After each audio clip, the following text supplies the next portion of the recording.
Good morning students. अभी English B को थोड़ा सा डिस्कस कर लेते हैं। आपके नवंबर की वर्किंग के अंदर जो चीज़ें शामिल हैं उसमें फर्स्ट वन है जी एसए।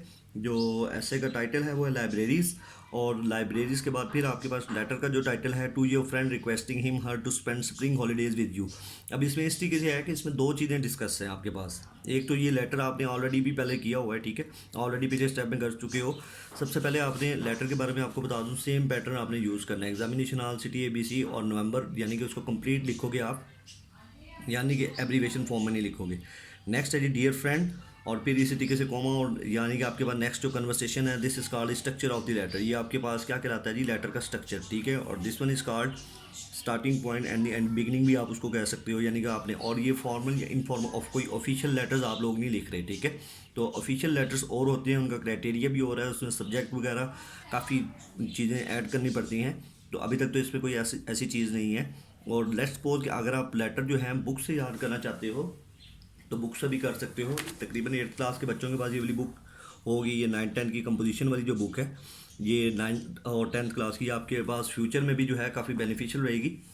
अब चलते हैं जी ऐसे की तरफ। ऐसे के अंदर लाइब्रेरीज है। लाइब्रेरीज के अंदर यहाँ पर लिखा हुआ है with the spread of literacy, यानी कि पढ़ाई के साथ साथ libraries have become essential tools for learning. यानी कि एसेंशियल टूल्स हमारे लिए एक अहम टूल्स कहते हैं, औजार को, इंस्ट्रूमेंट्स को, हमारे लिए एक अहम चीज़ बन चुकी हैं। Public instruction is are taking rapid progress everywhere in Pakistan. अब पब्लिक इंस्ट्रक्शन यानी कि लोगों को जो गाइडलाइन दी जा रही है वो आस्ता आस्ता जो है तरक्की करती जा रही है। It is no more the privilege of the well to do only to do acquire knowledge, यानी कि जो चीज़ हमारे अंदर वकूफ़ पजीर है, यानी कि खाली ये मकसद नहीं है कि हमने नॉलेज हासिल करना है, as it was not so very long ago, ठीक है। जैसे कि पहला नहीं होता था। There are school and college in almost every part of the country. Schools के अंदर, कॉलेजेस के अंदर बिल्कुल जो है। अब लाइब्रेरीज क्या चीज़ है, स्टोर रूम है, एक ऐसी जगह है जहाँ पर हम बुक्स की रीडिंग्स कर सकते हैं, ठीक है। और मुख्तलिफ बुक्स की, अब एक शख्स जो है उसके मुख्तलिफ नॉलेज दरकार है, ठीक है। हमें तो अभी इस चीज़ का थोड़ा सा वो अदराक नहीं है, यानी कि इस चीज़ के अंदर हम बहुत ज़्यादा अभी शामिल नहीं हुए।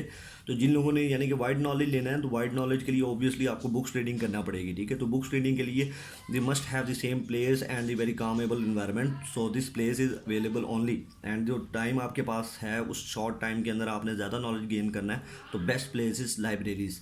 आप अपनी तरफ से भी अगर लाइनें लिखना चाहते हैं 8 से 10 तो आप लिख सकते हो, लेकिन कहने का मतलब ये है कि उसके अंदर टेंसेस की मिस्टेक्स नहीं होनी चाहिए। अगर आप माजी बता रहे हो तो उसके अंदर ऑब्वियसली आप 3 हेल्पिंग वर्ब यूज़ करोगे, वाज, वर और हैड, ठीक है। और फिर आपको उसकी फॉर्म ऑफ वर्ब का पता होना चाहिए कि आपने वाज वर अगर लगा दी है तो उसके साथ कौन सी फॉर्म ऑफ वर्ब आनी चाहिए। तो इसलिए कुछ बच्चे जो कहते हैं जी हमने अपनी तरफ से ऐसे लिखना है, तो ऐसे में लिखने के लिए थोड़ी सी यहाँ पर प्रॉब्लम आती है कि टेंसेस में। और फिर एक लफ्ज़ बोला जाता है प्रोनाउंसिएशन। प्रोनाउंसिएशन का मतलब है जनाब के बोलने का तरीका, सेंटेंस का बोलने का तरीका सही भी है या गलत है, ये दो चीज़ें होती हैं, ठीक है। स्कूलों के अंदर लाइब्रेरी हैं, वही लिखा हुआ है, कॉलेजेस के अंदर हैं, ठीक है।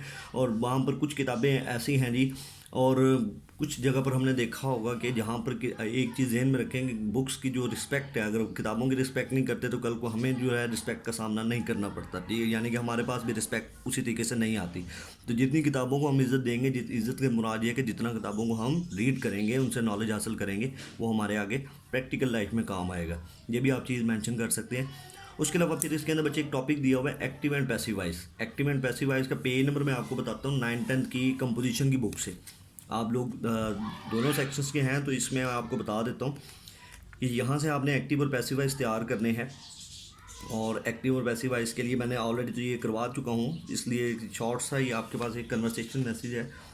पेज नंबर 167 या 168, पहला सेंटेंस है जी she likes apples, the boy is climbing the wall, we did not hear a sound. ये पेज नंबर 167 से लेकर 168 तक हैं, आपके पास 20 सेंटेंसेज हैं, ठीक है। आपके पास ये 20 सेंटेंसेज हैं, ये देख सकते हैं आप, ये 20 सेंटेंसेज आपके पास दिए गए हैं। और ये पेज नंबर है जी 168 के ऊपर। यहाँ तक आपके पास ये एडवर्ब जो लिखा हुआ है, एडवर्ब से ऊपर ऊपर 20 आपको नज़र आ रहा है, ये सारे आपके पास सेंटेंसेस ऐड हैं आपके सिलेबस के अंदर। ये 20 सेंटेंसेस हैं मेरे बेटा, इसको आपने चेंज करके तैयार कर लेना है। ऑलरेडी मैं चेंज करवा चुका हूँ, ठीक है। तो यहाँ पर आपके पास अब एक्टिव एक चीज़ साइड पर लिख लीजिएगा। एक्टिव का मतलब है जी, एक्टिव मीन्स कि शुरू में क्या चीज़ होगी तो वो सेंटेंस एक्टिव कहलाएगा, ठीक है। ये शुरू में, अब लेट्स पर यही मैं लिख देता हूँ, ये आपके पास अगर शुरू में एक्टिव है तो एक्टिव सेंटेंस तब कहलाएगा, active is equal to subject and passive is equal to, ये आपके पास पैसिव पैसिव का मतलब होता है जी कोई बात गुजर गई हो। पैसिव का मतलब है जी ऑब्जेक्ट, यानी कि कुछ चीज़ें शुरू में होंगी और कुछ आखिर में, ठीक है। आपने सिर्फ एक्टिव और पैसिव वॉइस जब भी करना है, आपने एक चीज़ ध्यान में रखनी है कि सब्जेक्ट और ऑब्जेक्ट को ध्यान में रखना है कि पहले तो ये देखना है कि वो वाकई सब्जेक्ट है या वाकई ऑब्जेक्ट है। अगर तो दोनों चीज़ें ऑल ओके हैं देन तो सेंटेंस चेंज हो सकता है, अदरवाइज़ नहीं, ठीक है।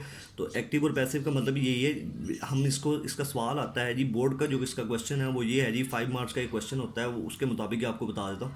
The question is mention there is change the voice of the following. Change the voice of the following, उसका मतलब ये है कि यानी कि इनकी जो आपने एक सेंस ऑफ वॉइस उसको तब्दील करना है, यानी कि सेंटेंस का मतलब तब्दील नहीं होगा, सिर्फ बोलने का तरीका बदला जाता है, ठीक है। तो ये मेरा बेटा थोड़ा सा कर लीजिएगा, इसकी प्रैक्टिस कीजिएगा। Page number 167 to 168 from the 9th 10 grammar and composition. Thank you.